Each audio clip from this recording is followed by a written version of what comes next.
Welcome to the Prolific Pulse Poetry Podcast. This is your host, Lisa Thompson. I am so happy today to have Steve Anc here, all the way from Nigeria.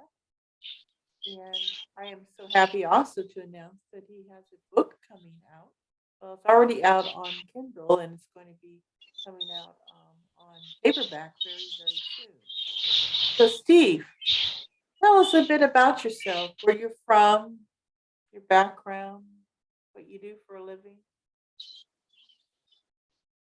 Okay, thank you, Prolific Post, for the opportunity to be here today and again to publish my book. I'm very grateful for that. I am Steve Anc. I'm from Nigeria. I'm into a small business now, though I write more of poetry, but I'm into selling of wares presently. I sell footwears and I have a extension that I sell phone accessory. But the one I'm into presently is footwears. I sell footwears presently, apart from poetry writing. Okay, that's great. After all, we all need footwear, right? Otherwise, we'd be barefooted. That's Yeah. great. How long have you been writing poetry? Though I've been writing for long, but I started poetry, should I say, March 29, 2018. It's 2018. Wonderful. Yes, You yes. have some books under your belt. Can you tell us about your books? No, I think I've written four poetry books, and this forthcoming one, that is, I am fine, don't read this poem, should be the fifth one. Though my first poem was Life a Moving Vehicle. The book appeared on my first book, that is the Fielding Hands and Other Poems. I have written the Fielding Hands and Other Poems. I have written the Children of None, Read the Power of Simple Words. I have written What the Ant Saw, and I wrote this for you. And this forthcoming one, that is, don't read this poem, I'm fine. Wonderful. Yes. Now, I noticed because I've read all your books, because you published this last one, um, that you have shown a different focus as you've moved through your books. And the one that you're getting ready to release now, it shows a change in you, in your perspective, seems like. But maybe you can tell us a little bit more about what this book, I Am Fine, Don't Read This Poem, is about, what inspired it. Okay, the book I am fine, don't read about this. As you know, most of my poems is compilation of poems. Most of my books, they are compilation of poems. In the book, it made up of 32 or 34 poems, which I'm not specific. But the notion of the poem comes from an image. I saw a particular image that the image started, I'm fine, I'm fine, I'm fine, I'm fine. Then I imagine, and the more the person write the I'm fine, the image is becoming more blank, and seem a sign that this person is in pain. Then when I look at the image, I thought of it that this should be a good poem.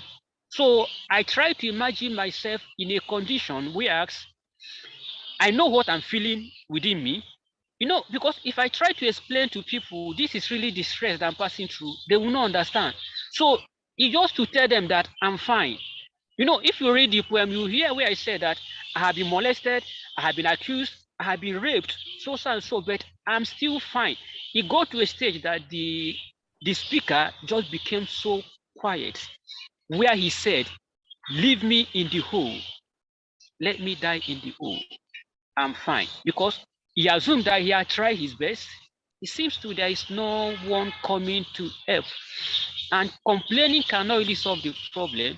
You just feel like telling the world, I'm fine. Please don't read this poem. I'm fine. And since we're talking about You- that particular poem, that's the book is named after, would you like to share that poem with us? I didn't get the question. Would you please read that particular poem? I am fine. Don't read this poem.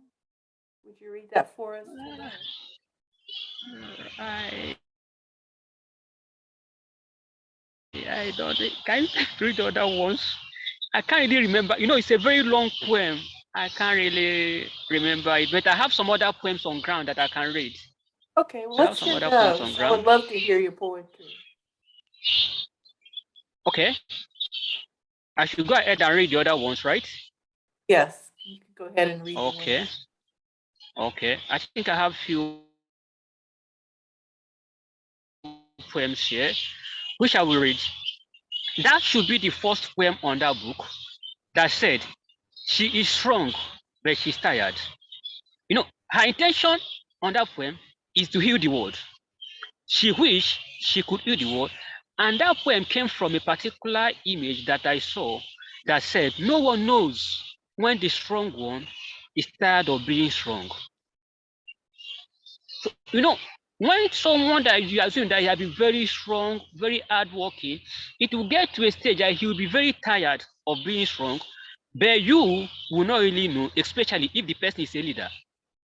So that was the source of the poem that said that she is strong, but she's tired. The poem goes, she said she got a glimpse of herself when she was a child. She brought a heart to get her through. She fought for a path to keep her path. She sits, she sent all rainy hell beneath her feet, and she planted her bed with sick roses. She fired the French and scared the sparrows. She paved a path in the forbidden forest. She made a metallic sword for souls to wander about. She made the sword gleam as the eyes of the gods. She gave the sword power, glittering like crystal, and made the water, the shallow water beneath, warm. She made her intention known to all, and her plan wish was to feast the world, to stand at the gap between gods and men, to serve as the pitch for a thirsty heart, to serve as a cure for the wounded heart. But her strength had sapped from within, and none knows she was tired. So that is the source of the poem. She wished to heal the world, but she was very tired. So the next poem I have here is The Wounded Butterfly. That was the subtitle of the poem of this particular book. You know, the title of this book should have been The Wounded Butterfly, but when Florence Rasmussen from UK, when she read the manuscript, because she's among one of the reviewers of the book, when she read the manuscript, she told me that use "and find don't read this poem" as the title, then use "The Wounded Butterfly" as the subtitle of the poem, of the book. So the source of this poem called that "ma." When you hear the word "ma" on the poem, I'm using that word "ma" so much. Ma is mom. I'm calling my mom direct. When I call her "ma," that is mom. So I'm telling my mom, please come, let us heal the world. Because most of my poems is to heal the world. I speak for peace. I stand for peace. So the source of this poem is I'm telling my mom, please come, let us stand and heal the world. That the old skin is old already. So the poem goes, I say, hello, ma, let's measure a new skin for the world. Let's cut off the colored and dusty parts and make a universal uniform for humanity, cause the bright skin are stained. I say, hello, ma, let's dig for the root of human relationship and hold it up so high for them to see. Let's show the exact color to the world and make new eyes for them to wear, cause the old eyes and the heart are hazy and hardy. Hello, Wow. ma, please come. Come, let us stand on the Warisa Medica. You know, when I was writing this poem, this Warisa Medica, I Googled it. I tried to imagine the tallest tower to stand in the world. So when I Google it out, then I noticed that the tallest tower is that Warisa Medica. So when I Google, that was why I said, let's stand on where the world, where we could stand so that the world will see our intention. Then I said, let us stand on the Warisa Medica. Let's ask why human being conceived hatred. Let us show them the true color of their conception and make new womb for them, because the previous womb are bloody. Hello, ma, come. Please come. Come, let us unveil some feelings. Let's unveil some scary and harm truths. Let's show them the suffering of a naked heart. Let's show them the mask of their arrow and make new hearts for them, because the previous hearts are points to kill. That is the second poem. So I will just go to the last poem I will read on this particular podcast that said, poetry is alive. You know, my intention of being a poet, as I said, started when I remember when I'm not a poet yet. Whenever I heard the word poetry, the word itself moved me. Within me, I say I wish I could be called a poet. So whenever I say that this person is a poet, I just feel like I wish I could become one day. But I don't know that nature is working. So look at me today, I'm a poet. So the next poem goes, poetry is alive. That said, do not stand at the grave and weep, oh you soul. There is no death in poetry. And again, this poem goes, the thought of this poem come one day. I'm always thoughtful of life. I say one day, yes, a man will die, one day we will die. Then I was trying to tell people that do not stand on the grave and weep, that there is no death in poetry. That's right. You know, the flesh might go, so that I said, I do know there is no death in poetry. Then I said, because the sea could not drum without poetry. You know, that is imagination. I assume that without poetry, the sea could not drum. The seabed could not swim without poetry, and the moon could not be appreciated without poetry. I say without poetry, the star quakes and the moon quivers. Without poetry, the earth lost its beauty. And without poetry, death loud itself. It's with poetry that, when a poet wants to explain to you that someone is dead, someone died, a poet will put it in a way that it will look so emotional or it will look so minor. It will really make the death look like something that is so real, just to say that there is no death in poetry. Then I said that was what I said on that particular line. Without poetry, death loud itself. Then I said, if poetry is dead, the bird could not sing. If poetry is dead, the moon could not dance.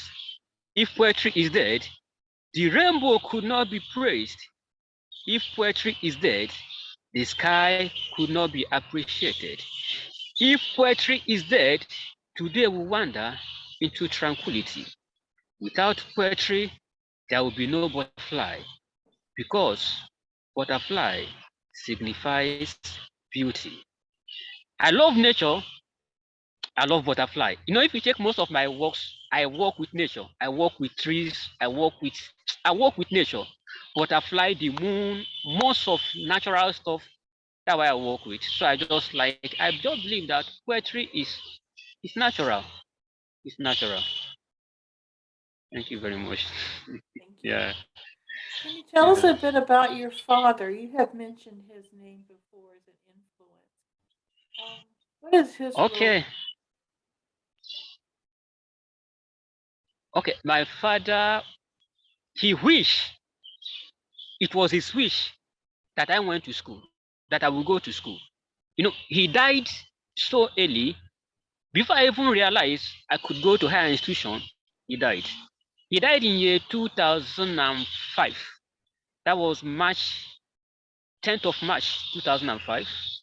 Then I was still, should I say, secondary. I've not even gone to secondary school. So when the thought of writing comes to my mind, I always say that I wish he would have waited to see this moment.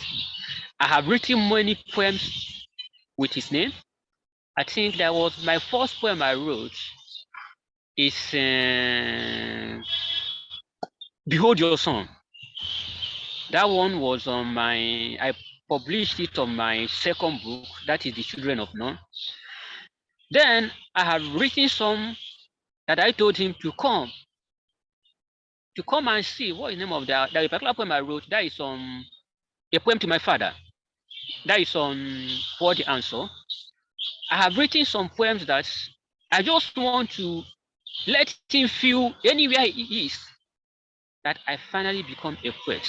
So I wish he would have waited to see this moment. Right. That's special, and I'm sure that his voice is always in the back of your mind as to when you speak your words with your poetry. You know, they nest themselves in your heart and in your mind. So can't help but bring Yes, them out. yes. Absolutely. Now you have a book launch coming up. Let's talk about when that is. Um, I September think the 10th. it should be September 10. September 10. And I have been telling people about it. I have been telling people about it. I have invited some, I've told some people, Florence, Lisa Tom, Lisa Joy Tom. I've told majority of people both on Facebook and on Twitter. So I told them that once the invitation link is out, I will share it with them. And I'm glad because why I say I'm glad is that this is my first time to launch a poetry book. Yes, it's When I was exciting. discussing with Florence, when I was discussing with Florence some early this morning concerning the launching coming up, she said this is a very great step that I've taken because she said that it's very difficult before a publisher can accept to publish poetry book. But once a publisher accepted your work, that means there is light ahead. She want to give me a form of encouragement that someone trying to launch my poem, that publisher had me at heart. That I should be more grateful. And I'm grateful to you. I'm grateful. You. I'm Thank grateful you to very much. you. You know, I've Thank you read very all much. your works, and I know that this book it's outstanding. And there's a little story behind it. Steve had actually asked me to take a look at it and help him with it. And then after I read it, the manuscript, I said, well, actually, I'd like to publish this. So I went from helping to publishing. I'm going to share my screen and show the cover of the book. I think it's just beautiful. Steve and I worked on this together. Found found some different pictures, and till we came down to this one. It came off of Unsplash, and um, till we just kept working at it until we were happy with it. And I'm real pleased with how the cover came out. And the book launch is September the 10th at 1 p.m. Eastern Standard Time. So people just need to check their time zones to see what that is for them. I believe in Nigeria that will be in the evening. So people can celebrate by coming to your book launch. Uh-oh, I think we froze up.